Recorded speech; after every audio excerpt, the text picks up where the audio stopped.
অবস্থা খারাপ হয়ে গেছিল।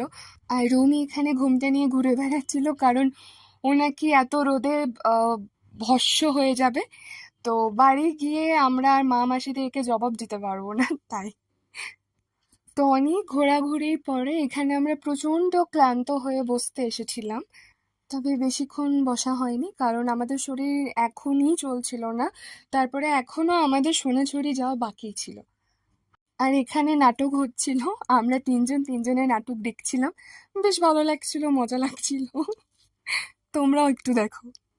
এখানে আমি ফুলের ভিডিও নিচ্ছিলাম, আর ওপাশ থেকে রমি আমাকে সৃজা সৃজা করে ডেকেই যাচ্ছিল। ফুল দেখে মুগ্ধ হয়ে আমি রমিকে সাড়া দিতেই ভুলে গেছিলাম।